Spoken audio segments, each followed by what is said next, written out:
ಶಿಡ್ಲಘಟ್ಟದ ಪೌರಾಯುಕ್ತೆಗೆ ಬೆದರಿಕೆ ಹಾಕಿದ್ದ ಬೆಂಕಿಗೌಡ ಕೊನೆಗೂ ಲಾಕ್ ಆಗಿದ್ದು ಕೋರ್ಟ್ 14 ದಿನ ಜೈಲಿಗೆ ಕಳಿಸಿದೆ. ನಿನ್ನೆ ಕೇರಳದಲ್ಲಿ ಅರೆಸ್ಟ್ ಆಗಿದ್ದ ಧಮ್ಕಿ ರಾಜೀವನನ್ನ ಇವತ್ತು ಕೋರ್ಟ್ಗೆ ಹಾಜರುಪಡಿಸಲಾಗಿತ್ತು. ಈ ವೇಳೆ ವಾದ ಪ್ರತಿವಾದ ಆಲಿಸಿದ ಕೋರ್ಟ್ 14 ದಿನ ನ್ಯಾಯಾಂಗ ಬಂಧನ ನೀಡಿ ಆದೇಶಿಸಿದೆ.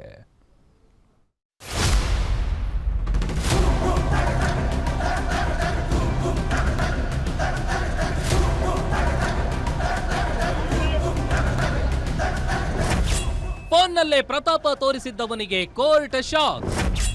ಬೆಂಕಿ ರಾಜೀವನಿಗೆ 14 ದಿನ ಶಿಡ್ಲಘಟ್ಟ ಜೈಲೇ ಗತಿ.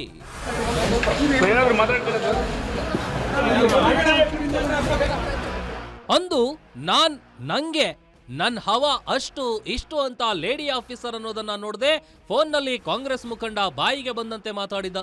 ಬ್ಯಾನರ್ ವಿಚಾರದಲ್ಲಿ ನಾನೇನು ಮಾಡಿಲ್ಲ ಅಂದ್ರೂ ಕೂಡ ಮಿನಿಸ್ಟರ್ ರೇಂಜ್ನಲ್ಲಿ ಆವಾಜ್ ಹಾಕಿದ್ದ ಧಮ್ಕಿಗೌಡ ಈಗ ಜೈಲು ಪಾಲಾಗಿದ್ದಾನೆ. ಕಿರಿಕ್ ರಾಜೀವ್ ಗೌಡನಿಗೆ 14 ದಿನ ನ್ಯಾಯಾಂಗ ಬಂಧನಕ್ಕೆ ನೀಡಿ ಶಿಡ್ಲಘಟ್ಟ ಕೋರ್ಟ್ ಆದೇಶಿಸಿದೆ. ಇನ್ನು 14 ದಿನಗಳಿಂದ ತಲೆಮರೆಸಿಕೊಂಡಿದ್ದ ರಾಜೀವ್ ಗೌಡನನ್ನ ಪೊಲೀಸರು ಹಿಡಿದಿದ್ದೇ ರೋಚಕವಾಗಿದೆ. ರಾಜೀವನ ವಿರುದ್ಧ ಕಂಪ್ಲೇಂಟ್ ಆಗ್ತಿದ್ದಂತೆ ಚಿಕ್ಕಬಳ್ಳಾಪುರದಿಂದಲೇ ಎಸ್ಕೇಪ್ ಆಗಿದ್ದ. ಚಿಂತಾಮಣಿ ಡಿವೈಎಸ್ಪಿ ಮುರಳೀಧರ್ ನೇತೃತ್ವದಲ್ಲಿ ಬಿಗ್ ಆಪರೇಷನ್ ನಡೆದಿದ್ದು ಕೇರಳದತ್ತ ಕಾಲ್ಕಿತ್ತಿದ್ದ ರಾಜೀವನನ್ನು ಕೆಡ್ಡಾಕೆ ಕೆಡವಿದ್ದಾರೆ.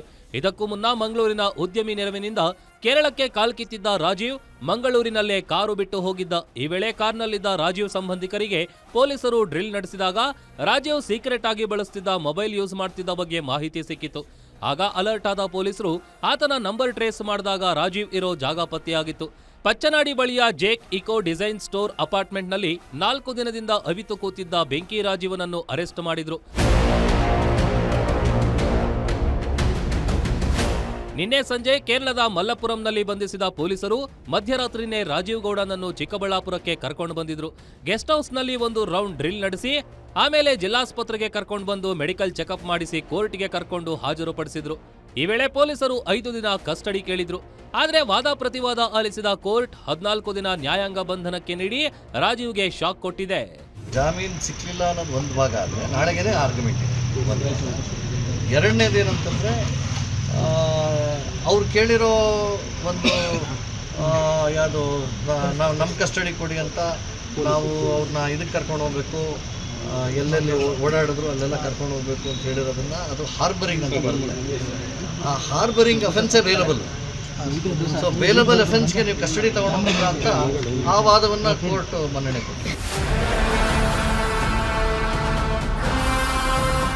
ಇನ್ನು ಇದೇ ಕೇಸ್ನಲ್ಲಿ ರಾಜೀವ್ ಉಳಿದುಕೊಳ್ಳಲು ಹೆಲ್ಪ್ ಮಾಡಿದ್ದ ಮೈಕಲ್ ಎಂಬಾತನನ್ನು ಪೊಲೀಸರು ಅರೆಸ್ಟ್ ಮಾಡಿ ಕೋರ್ಟ್ಗೆ ಹಾಜರುಪಡಿಸಿದ್ರು.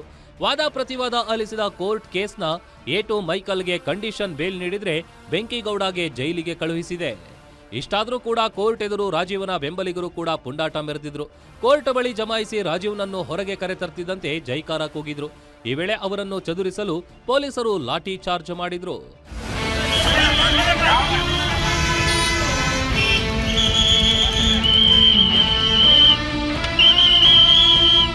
ಸದ್ಯಕ್ಕೆ ರಾಜೀವ್ನನ್ನ ಚಿಂತಾಮಣಿ ಕಾರಾಗೃಹಕ್ಕೆ ಶಿಫ್ಟ್ ಮಾಡಲಾಗಿದೆ. ಒಟ್ನಲ್ಲಿ ಮಾಡಿದ್ದುಣ್ಣೋ ಮಹಾರಾಯ ಅನ್ನೋ ಹಾಗೆ ಮಾಡಿದ ತಪ್ಪಿಗೆ ಧಮ್ಕಿ ರಾಜೀವ ಜೈಲು ಸೇರಿದ್ದಾನೆ. Rajappa, guarantee news, Chikkaballapur.